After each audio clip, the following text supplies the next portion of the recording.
Okay, I want you to picture the universe for a second, but not the scientific version, with the black holes and the physics. Think about the personality of the universe. Now imagine that personality is sitting at a card table, shuffling a deck, and just playing a game. And the wild part is, the universe is playing solitaire. It's playing all by itself. Which sounds incredibly zen Right. and peaceful. Just, God, a deck of cards passing eternity. Exactly. But the source text we are unpacking today takes that image and just completely flips it. It argues that inside that huge game of solitaire, from our perspective down here, we are actually locked in this cutthroat, high-stakes game of spades. And if you're not careful, you might find yourself trying to bluff an opponent who has an infinite sleeve of aces. That's it.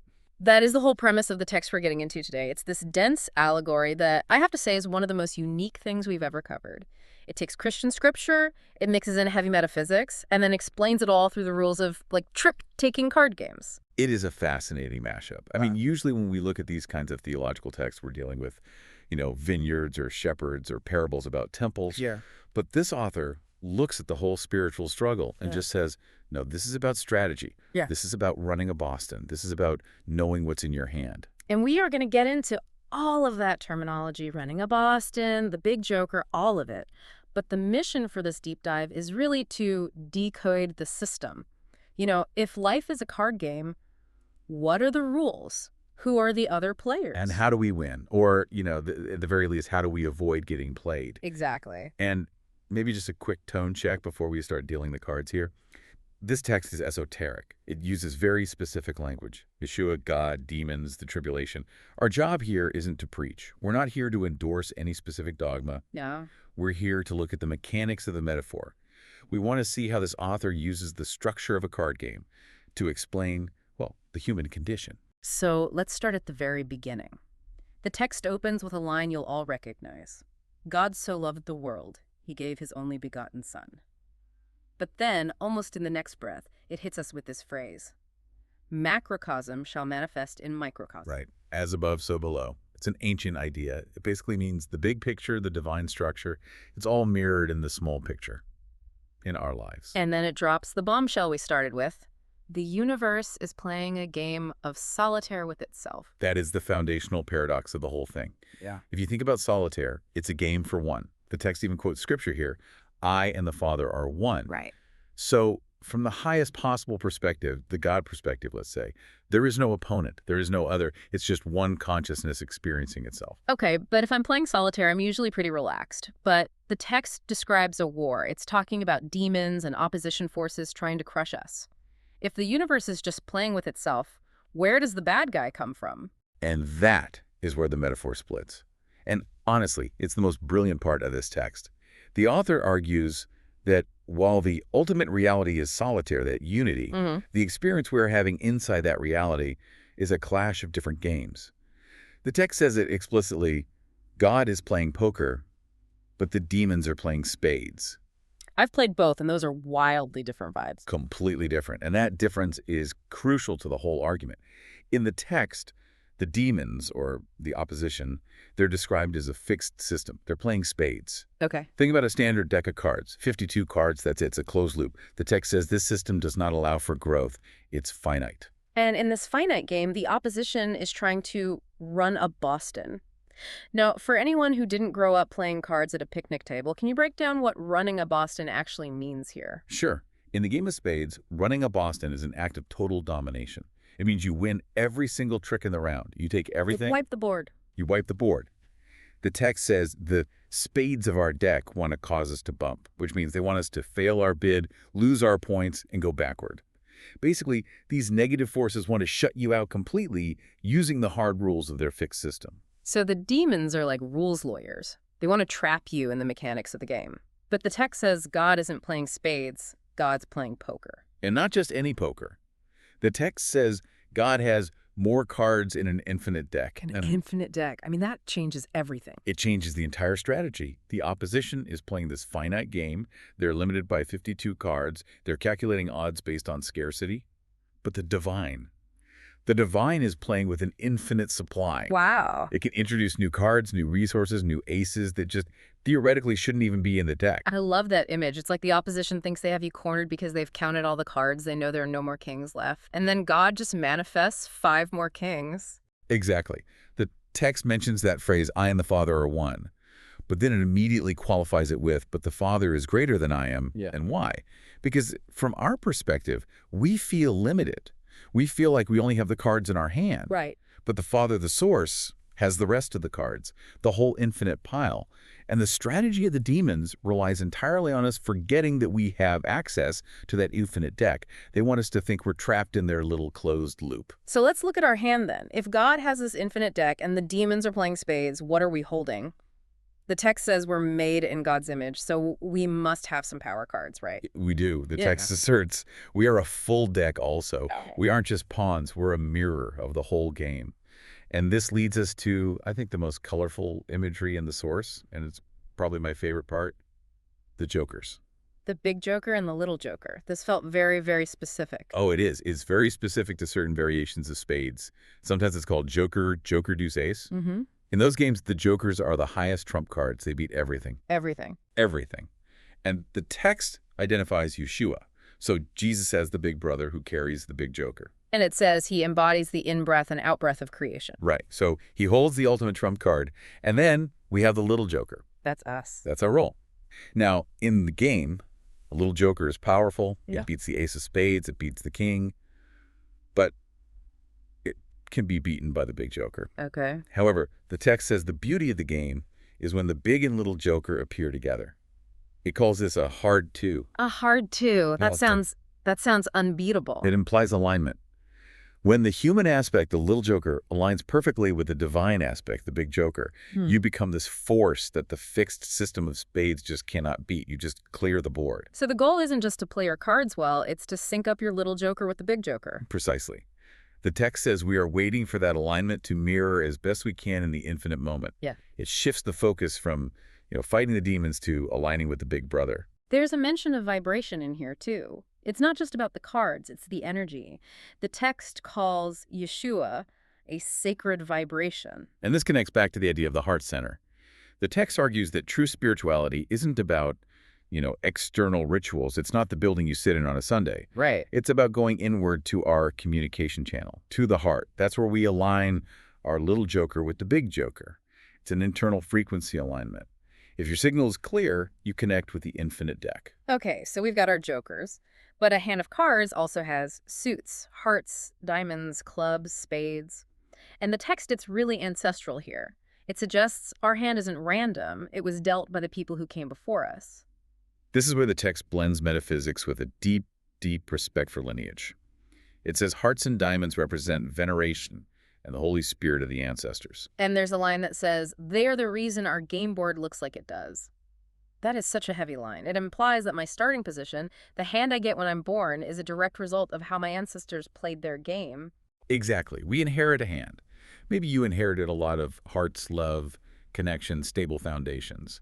Or maybe you inherited a lot of spades, trauma, karmic debt, challenges. The text says we can all get stuck in our ancestral patterns. So if I'm holding a hand that's just full of spades, full of ancestral trauma, I'm doomed to lose. No, and that is the crucial point of the whole allegory. The text says every row needs to balance out and get back to source. The goal isn't to throw away the difficult cards or pretend they're not there.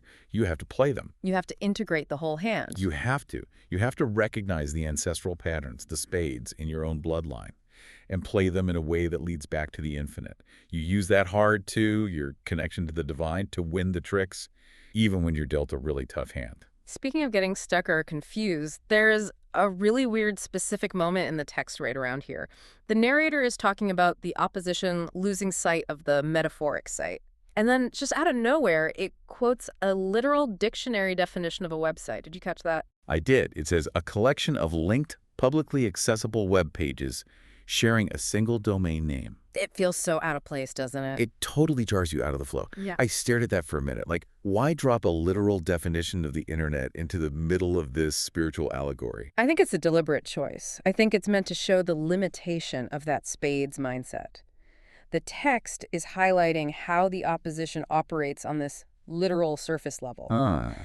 They're looking for a site, a physical location, a dogma, maybe a literal digital space. But they miss the metaphoric site. They miss the actual connection. Exactly. The text says they bump, they lose their bid because the last 2 cards walked. They lose because they're obsessed with the mechanics of the site, and they miss the whole spirit of the game. It's a critique of materialism, of literalism. If you're only looking at the physical definition of reality, you're going to lose to the player who understands the metaphysical one. That makes so much sense. They're playing a fixed system. They love definitions and rules. But the divine is fluid.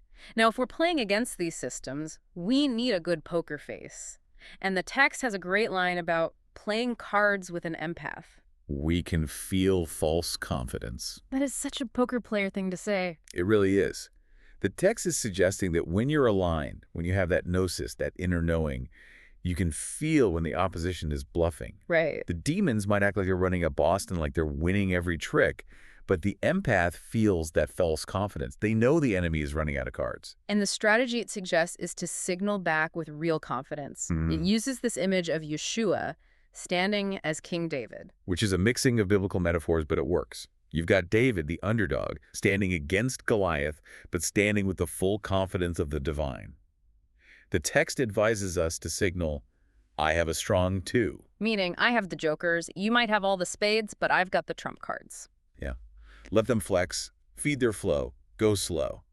That's the advice. Don't panic. Just weigh them out, because you know you hold the winning hand. It's a strategy of non-resistance. I will attempt to exhaust all their resources. That's right. If you know you have the infinite deck, you don't need to rush. You just let the fixed system run out of steam. It's very Sun Tzu. You win by not fighting on their terms. So where does this all end? Because the text starts talking about a reset button and the tribulation. This is the eschatology part of the theory, the end times. The text claims God is hitting a reset button, which takes the form of receiving. And it explicitly mentions a 7-year tribulation, which is, classic biblical prophecy territory. But it frames it a little differently than the fire and brimstone sermons you might have heard. It calls it a reaping of what the world has been sowing. Yes. In the context of the card game, it's like the hand is over. Time to count the books. The reset is the moment where the fixed system collapses and the infinite reality just takes over. The text suggests that the system's built on that fixed deck. Materialism, greed, domination, they're all going to fail because they simply run out of cards. And who wins when the table gets flipped? The text says, the meek. The meek that shall inherit the earth. But, and this is a really crucial pivot, it defines the meek in a very psychological way. It links it to your healthy, healed inner child. That's fascinating. So winning the spiritual war isn't about being a warrior or a scholar. It's about healing your inner child. It seems to be. The text asks, how many spiritual rows are you playing with? And it suggests that the winners are those who choose to, and I love this phrasing, organize your relationship with your desk. Okay, we have to stop there. Desk. We're assuming that's a typo for deck, right? Or is there some celestial office job we don't know about? I read that 3 times. Contextually, deck makes the most sense. Organizing your relationship with your deck, getting your cards in order. Right. But even if it is a typo, or if the author meant desk, as in where you do your work, the message is still about organization and preparation. It's about housekeeping. Exactly. It's about taking that chaotic hand of ancestral patterns and trauma and challenges and sorting it out before the reset. You can't enter the new game if your old hand or your desk is a total mess. And you don't have to play alone. The narrator says, I am holding the big joker. I just need a partner to vibe with. It mentions Yeshua had Sophia. This touches on the Gnostic idea of wisdom, or Sophia being the female counterpart to the Christ figure.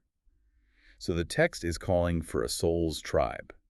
It's an invitation to other players who rock with the message to join forces. Right. You need a partner to make that hard 2 work. You can't play spades alone. Exactly. It feels like the text is offering 2 different ways this can go for us. It presents a pretty stark choice at the end about how we find out if this is all true. It does. It says there are 2 ways to confirm the reality of this simulation.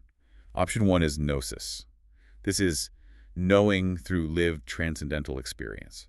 This is realizing you are playing solitaire with God while you are still alive, breathing, walking around. That's the goal. Realizing the game while you're still in it. And option 2. Option 2 is the hard way. It describes it as watching your life in review without the body. A true delusion that faith without works is death. So the death review, you die, and then you see all the cards you could have played. Exactly.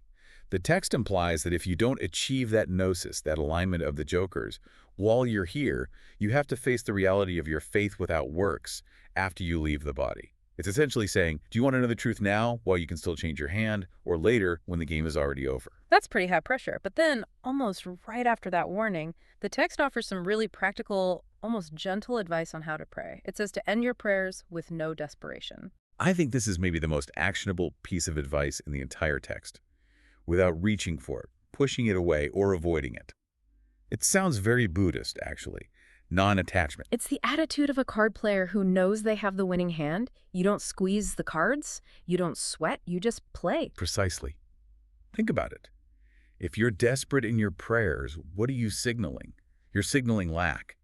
You're signaling fear. You're signaling to the demons, to the spades players, that you're bluffing or that you're weak. Right. If you are calm, if you're neighborly in spirit, you are aligning with that infinite deck. You're vibrating at the frequency of the big joker.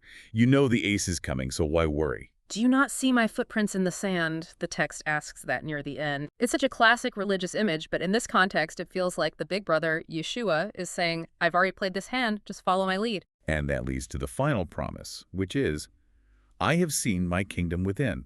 Let me show you how to enter yours. It brings the whole cosmic card game right back to the internal state. The kingdom isn't a place you go after you die. It's the way you play the hand you're holding right now. It's the state of alignment. It's the state of alignment. So let's try to synthesize this wild ride. The universe is playing solitaire, but we experience it as a battle between spades and poker. The bad guys are limited to a fixed deck. God plays with an infinite deck. We hold the little joker, and our job is to align it with the big joker to form an unbeatable hard two. And we have to balance our suits, our ancestral inheritance, and avoid getting tricked by surface-level definitions. We need to heal our inner child, the meek, to inherit the win, and we do all of this without desperation. It makes a game of cards sound a lot more profound than just killing time on a Friday night. It really does. It reframes existence as a game of alignment. You're not fighting to defeat an enemy. You're fighting to align with the source. And once you do that, the enemy's resources are just exhausted. They can't run a Boston on someone who owns the casino. Oh, can't run a Boston on someone who owns the casino. That is the quote of the episode right there. It's the essence of the text. The fixed system cannot contain the infinite. So here's the question for you listening right now. If life is a game of alignment, what does your hand look like? Are you holding on to those spades, the fixed systems, the ancestral patterns, the fear? Or are you looking for that big joker? And ask yourself, are you playing with desperation, trying to force a win? Or are you playing with the calm confidence of someone who knows the deck is infinite? End your prayers with no desperation. I think that's going to stick with me. It just changes the whole vibe of how you approach a challenge. It turns a plea for help into a statement of trust. It's a very powerful strategy. The text leaves us with that image of the kingdom within. If the universe is playing solitaire with itself and we're the cards, maybe the point isn't to beat the other players. Maybe the point is to realize there are no other players. Just different versions of the same hand, all trying to get back into the deck. Something to mull over the next time you shuffle up. Thanks for diving deep with us today. Always a pleasure. Play your cards right. See you next time.